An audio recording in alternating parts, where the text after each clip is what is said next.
Chicago has what many believe to be the most sophisticated public surveillance camera system in the country. And beginning this summer, the cameras watching us are going to be made even smarter. The technology will grow, so too will the number of cameras.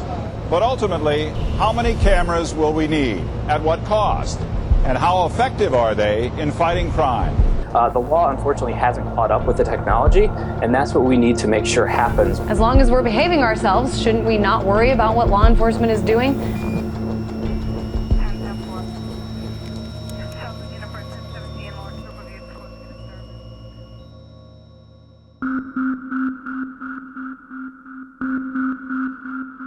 Watch Dogs is a game where players are given the power to hack into the city's infrastructure and turn it into a weapon. So I wanted to come here and find out if there was any real technology behind the Watch Dogs fiction. What I found is that the reality may not be all that far from the game. Chicago has grown a reputation as a violent city. From Capone to crack, there's always been some reason for the violence here. And the solution's always been to give the Chicago police the money they need to keep crime down. But there's only so much funding to go around. Chicago's solution was cameras. Today it's estimated that there are over 22,000 cameras connected in a network across the city. This makes the city of Chicago the most surveilled city in the United States. It's possible to walk from one end of Michigan Avenue to the other and be on camera the whole time. When I look at television and the news and something has happened, somebody's been robbed, or if it's a crime committed, and then they go and look at the pod cameras, or they look in cameras that the stores may have. I mean, it's a big help. It helps, you know, to catch a lot of the criminals. My name is Alderman Tony Folks. I'm an alderman of the 15th Ward, City of Chicago. In the back, I have a camera that's looking at the cars. I've never had a problem with it, but just in case something happens or I go back there and somebody approach me, I'll have them on camera. So it's kind of like an insurance policy. That's how I look at it. You might not need it, but it's good that they're there. In the areas where we have cameras, we have been able to notice a drop in the level of illegal activity. RICARDO, MUNOZ, and I'm alderman of the 22nd Ward here in the city of Chicago. I represent the Little Village community that is a working class Mexican-American community. The neighbors love them. The neighbors all want them on every corner. Every neighbor wants a camera right here to make sure that the riffraff or the thugs that sometimes hang out in the corners don't hang out. We've got about 65 in the neighborhood. They're strategically located in hotspots and mostly around parks and schools is where we've placed them. One of the things that I work very closely with the Department of Police is the police department's job is 95% presence. Okay, if the car's near the park, if the officer is walking the beat, then they're able to prevent the crime, and that's what we want to do, be able to prevent the crime and not necessarily be reacting to it. Effectively, it started off as a deterrent to stop crime. I just think that as time went on over the years, that people think that it didn't deter the crime. They were still calling 911, you know, to report a crime that they feel like it's happening right up under the camera. Why didn't the camera catch it? As a community advocate and a Black Club president, you're constantly watching your Black, so you're constantly calling 911, and you really feel a letdown when you see a camera is right there and you just seen this person commit a crime, you know. First thing you think is, oh, go turn on that camera and you can catch that. And when you find out that's not true, it's a waste of money and time. We've been in meetings with blue light camera issue where they wanted to deploy more blue light cameras. And some of the police commanders or the brass were saying, you know, we have people looking at these things all the time, which I know is not true. A lot of them, you can't even get the tapes for. Scott WAGUESPACK, 32nd Ward Alderman, City Council. We have neighborhoods like Lincoln Park, Bucktown, Wicker Park. All of those neighborhoods kind of look at this issue the same way. If there's an increase in crime, you'll always hear somebody running out saying, let's put more cameras out there. Last week, some neighbors caught a guy that had burglarized a place, and we got a good picture of the guy, and the police found him like 4 or 5 days later, along with his accomplice. I've never really had a problem with that. I think when you get into the super high-tech stuff and you're basically creating an entire network around the city. There's those who say, hey, look, we need to be able to like track a person or a car or vehicle around the city. But at the same time, if you're literally talking about, you know, you're walking your dog down the street or you're walking your child and it's automatically taking a picture, tracking you, putting it into a data file, that's where I've got serious problems with the way the city handles things. A couple of years ago, the estimate was that there were 10,000 cameras that were integrated into that system. There are now public estimates that say that number may be as high as 20 or 24,000 cameras. My name is Ed Yanka. I am the Director of Communications and Public Policy for the American Civil Liberties Union of Illinois. Let me just quote Michael Chertoff, who was the former Director of Homeland Security, who has said that Chicago has the most extensive, the most integrated system of surveillance cameras in the United States. Those include the pod cameras. They include the stationary cameras, which are positioned on light posts in buildings. They include the cameras that are on L stations in buses.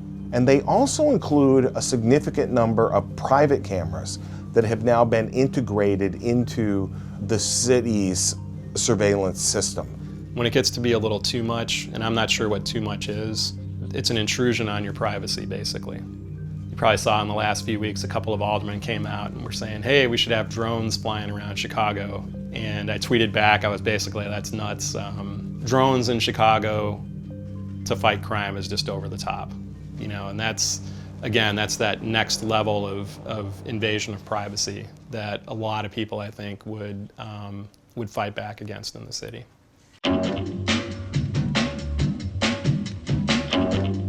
We're here in Chicago for the 59th annual ACES Seminar and Exhibits. It's a supermarket where governments and large corporations can go to shop for industrial security hardware and software. Facial recognition, thermal imaging, miniaturized radar, aerial drones. All of the advanced technology that you're seeing on display in Watchdogs lives here today. So I've taken control of one of Axis's IP cameras here. Let's just take a look at what's going on within the 50 feet around us with this camera. At the twist of a switch, I can actually zoom across the convention center floor. This is just the kind of resolution that you can get off of these things these days. These are fully high definition. Today with access control, you have two main streams. One would be the RFID cards and the electronic kind of access control, when the second thing would be guards at the door. What we have developed is a system that will probably replace most of the functionality of the guard, the human guard, by identifying people as they walk. And then the system actually make a decision if to open the door or not, if they're allowed to enter. So what you need is to walk to the door and look straight, or look at the monitor, you'll see your face and you'll see the identification. After a few times, the system actually learns who you are and how you look, and then the time of recognition gets shorter to about a second. That's it. The door is open. Open the door. Fascinating. When you look at something like a security system, most people focus on the edge, right? Those are the things you see. So that's things like cameras. But where the magic really happens is in the head end, and that's where Genetec software sits. My name is Andrew Elvish. I'm the Vice President of Marketing at Genetec. These devices talk just like an address on any network. They talk to other computers. And the camera doesn't just say things in terms of just capturing pictures. It captures lots of things. The camera is pushing analytical data, so people counting. At the most simplest, a camera can count how many people cross a line. And then you get into very advanced analytics like facial recognition, which I'm sure you've seen around the show floor. And that's where people are trying to understand the shape of our faces, our height, potentially our weight and age. That's where, you know, there's a lot of processing power required behind that to be able to really, you know, understand and interpret that data in a meaningful way. The software that the city of Chicago bought from Genetec feels a lot like the software that runs the virtual city of Chicago in Watchdogs. You get the feeling that there's another layer of infrastructure growing in the city. There's the water and the transportation, the electrical, but there's also the network layer that could grow to control all of it. Last year, Mayor Emanuel introduced the speed camera issue as related to children's safety. When we had our briefings, 2 or 3 of us were in the same room from the Progressive Caucus and started really trying to dig down and say, what types of cameras are these? How long are those cameras going to be on? What are they really looking for if they're running 24/7? The biggest question for me was, do they use facial recognition technology? And they stumbled on the answer and then admitted, yes, they do, and that they would use them to also fight crime throughout the city. And to me, that was pretty staggering because it totally undermined their push for these things, which was safety for children in a crosswalk at a school. It's essentially allowing the city, or whoever's in control of those cameras, because sometimes they're private contractors, to collect data on any person that's walking down the street. Why is it that you have to have that data, and who's in control of that data? Can you sell that data? Can you abuse that data? Is there somebody, looking into the private life of somebody that for political reasons? And in Chicago, it's been proven over and over again that you can't trust the guys in government to do the right thing all the time. I would say that I think what makes Illinois, and particularly Chicago, unique in these areas is a very troubling history of police power being used in order to investigate, surveil, and track the actions and activities of people who are considered to be enemies or foes or opponents of people in power. When we talked about the facial recognition technology, we never got an answer. So a lot of the questions that we asked never get answered. And if you have 40 aldermen that are committed to, doing what the mayor says, that's your rubber stamp. There's really, in my neighborhood, there's really not that much of a discussion about, there's a privacy issue here, or there's a monitoring issue here. Every now and then you get a civil libertarian that says, I don't want a camera on my block because they're going to be able to look into my window. That's not the case. These cameras are pointed at the intersections. They're pointed, they don't rove around and look into people's homes. They got a specific purpose, and that purpose is to prevent crime. If money wasn't an issue, I would have them in every corner. One can understand the allure of the cameras, especially when they are placed in communities in the city of Chicago that have never been adequately protected by the Chicago Police Department. If you live in a white neighborhood on the north side and somebody breaks into your garage and you call 911, 4 police officers will show up in a very short period of time. If you live in Austin and somebody's shooting a gun off in front of your house and you call police, you'll be lucky if somebody shows up at all. I live in Inglewood, so I could call for a police officer to come. They may not make it there in 5 minutes or 10 minutes, and the criminal is still there. So do I put my family on the line now and go out there and, oh yeah, he did it? Or do I call back to, the 911 station? I have a videotape of that. If this officer comes to my door, I'll show it to him. I'm not gonna live with young men with guns, shooting up the block. I'm not gonna live with not seeing the children on my block play outside versus them stand up and sell drugs. As the neighborhood evolves and the crime evolves, the way they change, then you want more information to fight that crime.